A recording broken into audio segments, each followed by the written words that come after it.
Mendengar kata penggemar K-pop, mungkin yang ada di benak kita itu adalah teriakan penggemar, antrian konser yang begitu panjang, dan juga loyalitas tanpa batas untuk idolanya. Namun bagaimana jika saya bilang, energi dari penggemar K-pop dapat mengumpulkan dana hingga ratusan juta rupiah untuk membantu bencana berskala nasional atau untuk bantuan korban di Palestina. Nah, tentu ini bukan hal baru lagi. Ini adalah bentuk sipil kaum muda yang terlibat terutama di dunia digital. Tapi pertanyaannya, gimana bisa sih cinta seorang penggemar ke idol bisa bertransformasi jadi aksi sosial berskala besar? Bersama saya Janet, mari kita bedah sedikit demi sedikit fenomenanya.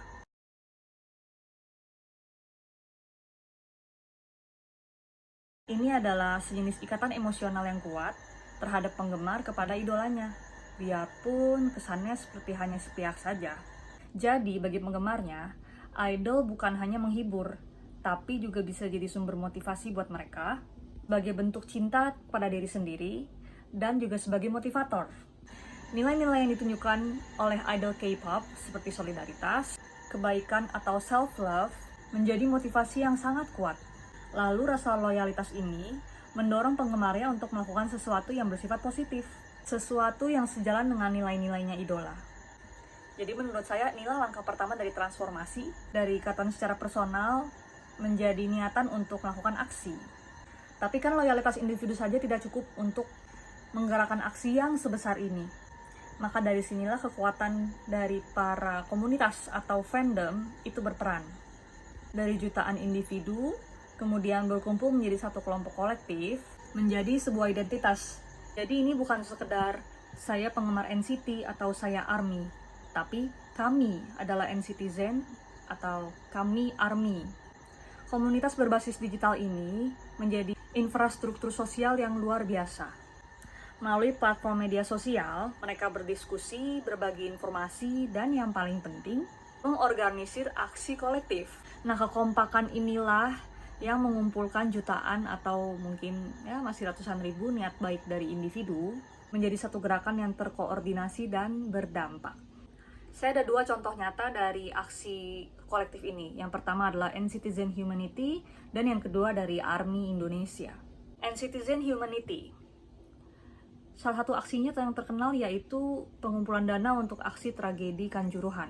Didorong oleh semangat para member di NCT bahwa penggemar K-pop harus bisa memberikan dampak yang positif. Maka komunitas ini terbentuk, lalu kampanye lain mereka yang terbesar di rentang waktu 2024-2025 adalah aksi peduli Palestina yang berhasil mengumpulkan lebih dari 212 juta rupiah dari ribuan donatur. Lalu yang kedua ada ARMY Indonesia. Mereka secara periodikal melakukan aksi sosial sebagai cerminan yang dipancarkan juga dari member-member boy group BTS itu sendiri. Nah, saat tragedi Kanjuruhan itu sendiri, mereka sudah berhasil mengumpulkan dana sebesar 446 juta rupiah. Tidak hanya itu, mereka juga aktif di aksi-aksi domestik lainnya, seperti pengadaan donasi kilat untuk membantu korban di demonstrasi di akhir Agustus 2025 dan kegiatan berbagi di bulan Ramadan bersama anak yatim. Dua komunitas, dua idola, tapi satu semangat, yaitu mengubah kekaguman jadi aksi kemanusiaan. Lalu muncul lagi pertanyaan baru di kepala saya. Apakah solidaritas mereka terhadap idola mereka itu berbanding lurus dengan solidaritas mereka terhadap aksi sosial? Agar saya mendapatkan jawaban yang mendasar atau bisa dilihat secara ilmiah, maka saya akan buat penelitian atau survei berbasis kuantitatif. Seperti ini untuk detailnya. Yang pertama ada variabel loyalitas. Ini sebetulnya terlihat abstrak ya, tapi saya akan bagi menjadi 3 supaya terukur. Jadi ada 3 dimensi ya. Yang pertama adalah emosional, yang membicarakan tentang kedekatan batin antara penggemar dengan idola. Yang kedua ada perilaku, kita melihat bagaimana partisipasi mereka terhadap kegiatan yang dilakukan oleh fandom atau basis penggemar. Yang ketiga ada finansial, jadi kita lihat di sini seberapa sering penggemar ini membeli album atau tiket konser atau merchandise yang berhubungan dengan idola langsung. maupun seberapa sering dia ikut partisipasi dalam kegiatan yang diinisiasi oleh fandom, seperti penggalangan dana untuk aksi domestik atau Palestina. Kita lihat seberapa sering ia menyumbang, lalu berapa kontribusinya, dan intensi atau niat mereka untuk menyumbang lagi di masa yang akan datang. Nah, ketiga dimensi ini akan jadi indikator yang kemudian kita akan ukur dalam skala 1-5. 1 untuk tidak pernah, dan 5 sangat sering. Nah, bagaimana menyebarkan survei ini? Saya akan menggunakan teknik purposive sampling dan snowball sampling. Di-share ke komunitas-komunitas yang berhubungan dengan Citizen Humanity dan Army Indonesia. Lalu akan saya minta responden jika berkenan untuk menyebarkannya kepada rekan-rekan sesama penggemar artis tersebut. Saya harapkan di sini akan terkumpul sekitar 100-300 responden. Setelah semua data terkumpul, saya akan mengolahnya dengan menggunakan uji korelasi Pearson untuk melihat seberapa kuat dan ke arah mana loyalitas penggemar dan partisipasi mereka terhadap donasi. Jadi hipotesis atau hasil yang saya harapkan dari surveinya adalah ya kita menemukan korelasi positif gitu ya antara loyalitas penggemar dengan seberapa aktif ia menyumbang. Tapi saya akui memang dalam berbentuk proposal ini saja saya sudah bisa melihat kelemahan atau limit yang bisa dilihat jika survei ini dilangsungkan. Yang pertama ada bias responden. Nggak semua responden itu bisa memberikan jawaban yang sebenar-benarnya atau yang sesuai dengan keadaan mereka. Karena kalau saya lihat dari komunitas fandom ini di internet, terutama ARMY ya, jadi mereka bisa aja memberikan jawaban yang nggak akurat. Tingkahnya tidak dewasa, tapi menghalalkan segala cara semata-mata demi memperbaiki citra idolanya dan citra komunitas penggemar itu sendiri.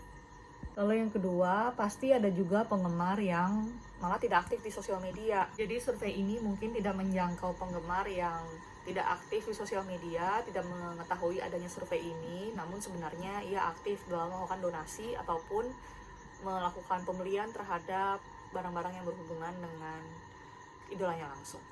Kemudian ini sepertinya yang paling penting. Jadi uji yang dilihat dalam survei ini tidak melihat adanya kausalitas, tapi lebih ke korelasi.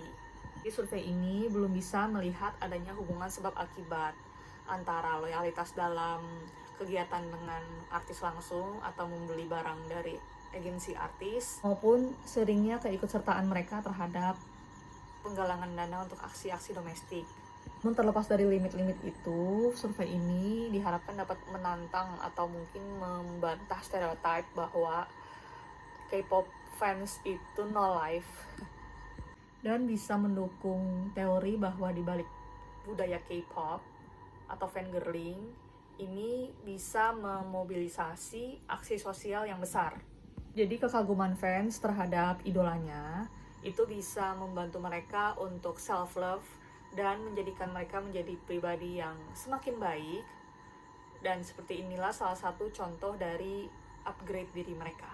Mungkin memang survei saya yang mengambil tema K-pop ini terdengar bercanda, tapi menurut saya ini sangat menarik untuk dibicarakan dan akan menjadi hasil yang baik untuk dibagikan apabila saya menemukan adanya hubungan antara kedua hal tersebut. Menurut saya survei ini juga bisa memberikan kontribusi kok. Saya bagi ke 3 signifikansi ya. Yang pertama ada akademisi. Jadi ini bisa memperkaya literatur mereka dengan menawarkan metode analisis yang lebih komprehensif. Sedikit demi sedikit mengenai motivasi konsumsinya komunitas penggemar. Jika mungkin para akademisi ingin memodifikasi teori-teori yang sudah ada.